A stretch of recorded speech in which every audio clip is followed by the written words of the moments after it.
Astra Avisask. We meet again, you two. Hi, Catherine. Do you have any commissions for us today? Commissions, huh? Let me think. Oh, how about this? Please attend the Academia's Academic Symposium this afternoon and recite a love poem on stage. Wait, say what now? And if possible, please also use your camera to capture the reaction of the audience upon finishing the poem. Huh? What kind of commission is that? I see. It appears that you're not interested in this commission. In that case, please go to Port Ormos and convince the Eremites there to spend some time volunteering at the local orphanage. Hey, that's not any better. I'm sure the mercenaries will have some interesting reactions as well. Paimon's gotta ask, just who exactly has been submitting these commissions to the Adventurers Guild? Oh, the commissioner? Well, actually, I just wanted to see the two of you in action. Was it so obvious? I was hoping you would actually take one of those commissions. That kind of chance to observe humans doesn't come by often. Ah, so it's Nahida. Paimon just knew Catherine wouldn't crack those kinds of jokes. When did you get into her head? From when she said, Ad Astra Abisask? So it's been you this whole time? Are you done resting up, Nahida? Yes. I've been sleeping ever since we parted ways, and I even had a really, really long dream. It was another dream about the Sumeru festival, except it was a happy one. In my dream, I was sitting in the middle of a flower terrace, and everyone in Sumeru City was holding hands as they danced in circles around me. They danced round and round, and everyone looked really happy. I also got to sit on a gigantic flower carriage. Ferris, the Knight of Flowers, raised me really, really high above the ground, and I was throwing an endless amount of Yalda candies at the children. You know, Nahida, maybe your dream is how the Sumeru festival really should be. It's meant to be a joyous time where everyone gets together to celebrate your birthday. Huh? Wasn't I describing a really happy dream? Why are you both looking at me like that? Wait, could this be an example of the emotion known as pity? No, we aren't pitying you. That would only make everything worse. We just don't want you to feel too sad. By the way, have you had a chance to visit Dunyarzad? How's she doing? The Homiyanis haven't allowed any visitors after the festival, so we haven't been able to check on her. Yes, I paid her a visit right after I woke up. She was resting at the time. Her condition is stabilized. However, since Elazar is a manifestation of the withering on the human body, we can only cure it by finding a way to take care of Irminsol's own withering. But for the moment, our top focus should still be figuring out what the sages are up to and what they're planning. Right. Who knows what'll happen if they manage to pull off another scheme like the Samsara of the Sumeru festival? So our first priority should be investigating and putting a stop to the sages' activities. As for how we should pull that off, let's discuss it somewhere else. There are too many adventurers around here. Oh, good point. Sorry, adventurers. We're gonna be borrowing Catherine for a little while. Let's continue our chat here. Okay, so do you have any ideas on how we can investigate the sages, Nahida? Actually, I've already done a little bit of work on that. But for now, I want to hear your thoughts.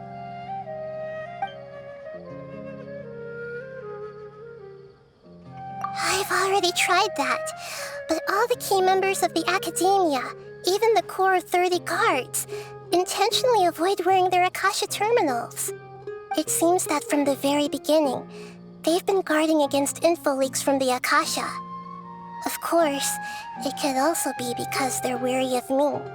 Have you already caught the sage's attention? I'm guessing not yet, but distrusting me would make perfect sense if they've ever paid attention to the urban legends about me. In any case, I probably can't take over their minds directly. No way, that's too risky. You mean it'd be too easy to get caught? No, it's not that. We shouldn't involve innocent students in this. A single mistake could completely ruin their lives. Doing that would be ignoring the safety of my people for my own selfish goals.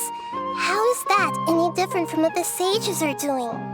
That's a good point. Spoken like the god of Sumeru.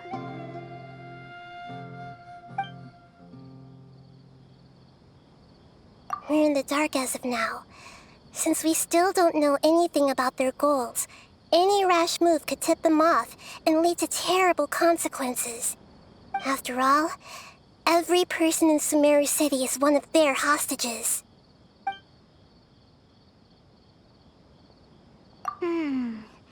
Are we really out of ideas?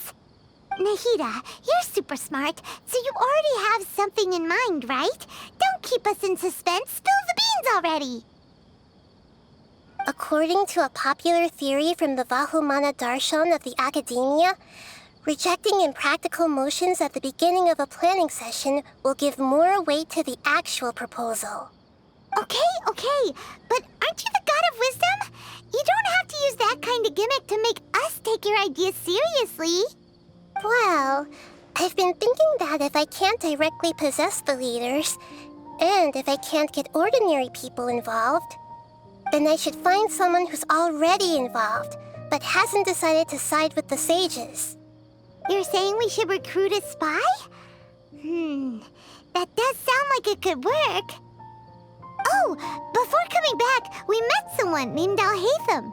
He seems like he acts alone, and he likes doing stuff behind the Academia's back. They probably aren't in cahoots. Actually, I already have someone in mind. Do you still remember that female scholar named Sataria? Sataria. Paimon remembers now. Isn't she the one who's always trailing behind the Grand Sage of the Academia? We ran into her basically every time the Sub-Zero's festival repeated itself. You could even say we're old enemies by now. Paimon still remembers the smug and mean way she always spoke to Nilu. I've always liked observing all kinds of people, and Sataria has always stood out from the crowd. She was born in the desert and was hailed as their greatest genius. Her academic gifts allowed her special admission into the Academia, and also gave her the opportunity to serve as the sage's assistant. Oh, Paimon didn't know she was from the desert. She must be pretty special then. Paimon feels like most of the desert dwellers around the city are working as mercenaries. The name Sataria means star. When she lived in the desert, she shone like the brightest star in the night sky. Later on, she was chosen by the sun. The star was given a place in the daytime sky to complement the sun's dazzling light. Soon after, the star witnessed the sun scorching the earth, which brought forth many disasters. The star began to waver. Instead of staying beside such a sun, wouldn't it be better to return and light up part of the night sky? But in the end, she couldn't give up the radiance of daytime. To cope with her shame, the star buried her guilt and closed her eyes. From the sound of it, Sataria's just hung up on the research opportunities here. But she doesn't really support the Academia. She still feels guilty about not doing more for the desert, right? She's just running away from her problems. Indeed. When they are presented with complex moral issues, many people will simply plug their ears and go with the flow until the problem can't be fixed anymore. She's suppressing a lot of guilt, but before she realized it, she had already become the sage's accomplice. She can't deny her part in their schemes anymore. Right. We must somehow make her face her problems again. That way, not only can we get useful intel from her, but she can also use it as an opportunity to redeem herself. From my past observations, Cetaria will take a day off from the academia every 10 days to do some shopping in the city. Tomorrow afternoon just happens to be a shopping day for her. That'll be our chance. To prepare, let's go check out some of her favorite spots and have a quick chat with a few of the vendors there.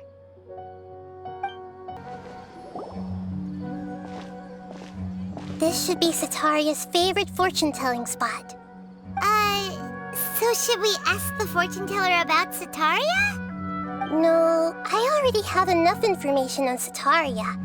The most important thing now is for you to pay attention to the vendor's talking style and key characteristics. Talking style and key characteristics? My poor lost lambs, have you become troubled over your fates? The divine voice of wisdom often echoes between mine ears. If thou be blessed today by the gods, I may be able to show you the way.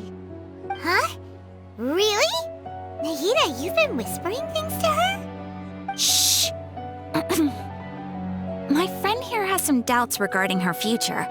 Can we get a fortune reading for her?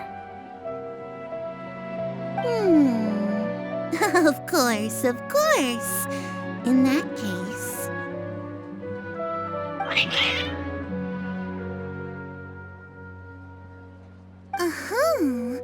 It would seem that Harut and Marut are quite wary of you.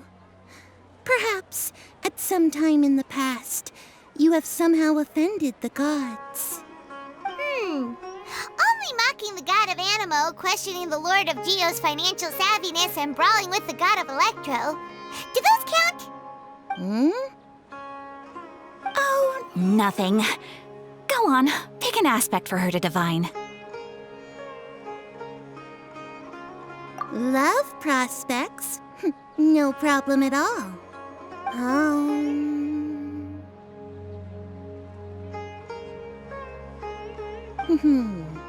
The gods have spoken.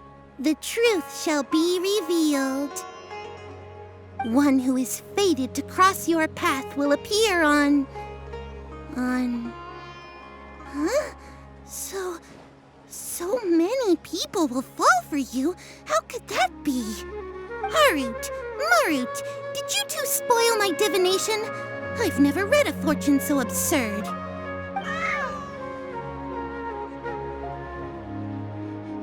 Actually, Paimon thinks this is probably the most accurate fortune-telling you've ever done.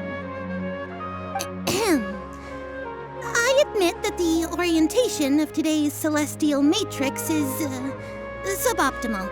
As such, there will be no charge. Is that so? Well, that can't be helped.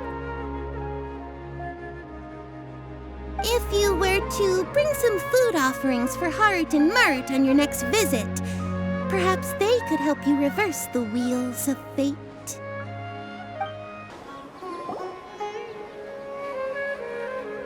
Is this another one of Cetaria's favorite stalls? Yep, it belongs to a king.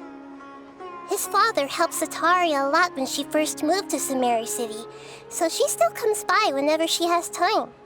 When I start talking with him, listen carefully to the details of our conversation. Ah, dear customers! Would you like to look at some pottery? We caught wind of your great Oh, I recognize you. Aren't you Miss Catherine from the Adventurers Guild? Sounds like I'm in for some big business. Speaking of, where did you learn this trade? I suppose you could say it all started with my dad. He's a mason by trade, but I picked up an interest in clay while apprenticing for him. After that, I began making pottery by myself in secret, and I simply changed trades when my works turned out well. Although it's a pity that I'm no longer making much use of the knowledge provided to me by the Akasha. That's nice. You're making a living doing So is your father still working as a mason? Oh no, not anymore. A few years back, he fell from a roof and broke his leg. Since he had already saved enough mora over all these years, he's just enjoying the retired life in Port Ormos nowadays. I see. We wish him peace and happiness in his retirement. I'll have someone in charge of logistics at the guild come by another day for some goods. We'll leave you to it. Take care now. No problem. Rest easy, all our goods are sure to meet your every need. This should be our final stop. Sataria's always thinking of this restaurant when she's working at the academia, so she always comes by whenever she's out in the city. Nahida, you've really thought of everything! It's my duty to protect Sumeru's citizens, after all. Hi there.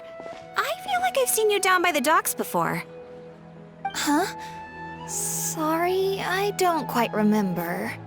If I recall, you were having a discussion with someone about shipbuilding at the time. Ah, that's right! I've always been really interested in feats of marine engineering. After all, I grew up in Liyue Harbor and spent my entire childhood staring at the ships going in and out of the port. I came to Sumeru to study, but failed to make it into the academia due to my lack of talent. But I'm still discussing all kinds of problems with different scholars, and I'm continuing to study and perform research from the restaurant's basement. I'm sure I'll get into the academia after their next round of exams. What an admirable spirit for learning. Amazing! Sure, but you'll find hardworking people wherever you go. So this restaurant has a basement as well? Huh. First I've heard of it. That's right. It's not usually open to patrons. Most of the time, employees use it for breaks or to hold private events. I see. Yes, that makes sense. Well, good luck with your studies, Miss Chishan. Thank you so much. As long as I can make it into the academia as an official student, I'll be happy. So, was that everybody? Mm-hmm. 3 familiar faces should be enough for Sataria. What's the point of all the information we've collected? Nahida, you still haven't told us how you're planning to make Sataria face her problems. Sataria is already used to avoiding her problems, so we must find a way to break through her usual sensibilities. I remember you mentioned that the Eremites in Port Ormuz are all making a fuss about the upcoming resurrection of King Deshret. Although it's all just a boatload of nonsense, the fate of her homeland may turn out to be Sataria's soft spot. Oh, Paimon gets it now! You want to take advantage of the guilt Sataria feels about her homeland. Although she knows she should return home to help the people of the desert, all she's done is conspire with the sages. So how do we set that up? Well, King Deshret is long gone, and Sataria is also too smart to fall for any simple tricks. If we simply engaged her under the guise of King Deshret's believers, she would definitely be wary of us, and we may not get anywhere. But if we were to borrow some of her close acquaintances to talk with her, her reaction would probably be very different. So you mean you're going to possess those people we just talked to? Yep. Possess them through the Akasha. Imply they've already converted to the faith of King Deshret, and then convey our made-up will of King Deshret. As long as everything goes smoothly, we'll get through to Sataria for sure. She'll never guess that we had anything to do with it. Ah, so that's how you're going to use all the info we collected on these people. It's so that you won't slip up and break form. Possessing them will only work if you can manage to pass off as them. Exactly. So, best of luck with impersonating them. Huh? Best of luck? But we don't know how to possess anyone. That's no problem at all. I'll just share all their senses with you once I've possessed them. As long as you're also wearing an Akasha terminal, the effect will basically be as if you've possessed them yourself.